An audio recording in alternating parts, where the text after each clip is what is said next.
Tātad sāksim ar galveno un ļoti redzamo atšķirību.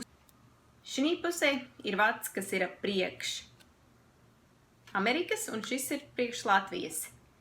Ir kā diezgan līdzīgi, bet var redzēt, ka atšķirīgi.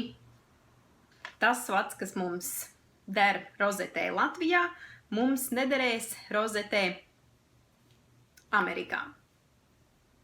Tā nebūtu diezko liela problēma, jo visam vienkārši mēs varam nopirkt ierīci kā šī un uzlikt.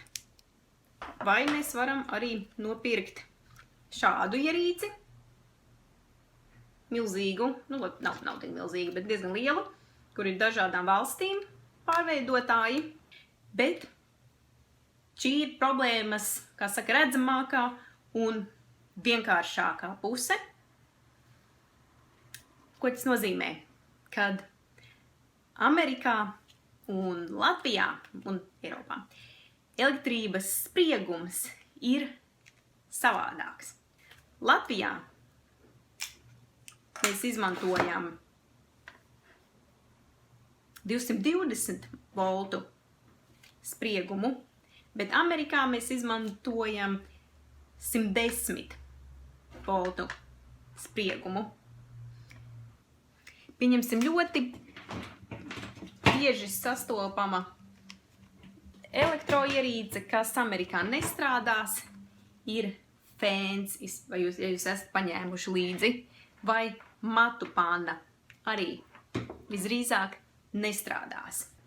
Bet vēl trakāk ir tad, kad, ja jūs nopērkat elektropreces Amerikā un atvedat uz Latviju, jūs, piemēram, atvedat kafijas kānu, jūs viņu ieslēdzat iekšā, viņa strādā aptuveni no 1 līdz 3 sekundēm, un tad ir bum, un viņa vairs nestrādā nemaz, jo viņa ir pārdegusi, jo, kā mēs zinām, elektrības spriegums Latvijā ir 220, kas ir daudz spēcīgāks nekā Amerikā. Tad, protams, vēl ir tā, ka tās elektropreces vai elektronikas ierīces, kas ir dārgākas, pieņemsim kā laptops vai mobilais telefons, strādās. Tad jums vajag tikai pārveidotāju. Kādi ir ieteikumi? Parasti viesnīcās ir, piemēram, fēni, ja ir runa par fēnu. Cerams, mati nenodegs, bet, ar viesnīcas fēniem var būt visādi. Tad vēl viens variants, protams, ir, ja jūs braucat uz ilgāku laiku, tad jūs varat nopirkt jaunu fēnu šeit, kurš jums strādās labi. Un ir vēl trešais variants, ko darīt šādā situācijā. Trešais variants ir, ja jūs varat nopirkt transformatoru. Problēma ir tāda, viņi ir milzīgi. Viņi ir aptuveni šī tik liela kaste, kuru jūs ceļojumā visdrīzāk negribēsiet ņemt līdzi.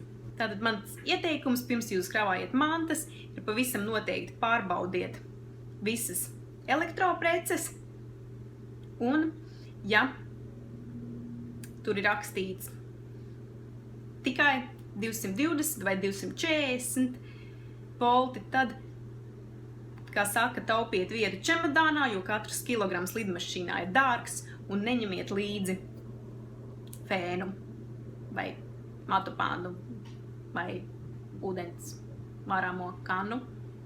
Lai veicas ar mantu kravāšanu, un gaidu jūs Amerikā. Tā kā, ja jums patīk šādi video ar ieteikumiem par Ameriku, tad visam noteikti spiežiet thumbs up, un, ja jūs gribat redzēt vispār vēl kādus citus video un savādākus, tad pavisam noteikti pierakstieties manam kanālam, subscribe, un, ja jums ir kādi jautājumi vai arī idejas citiem video, noteikti rakstiet komentāros.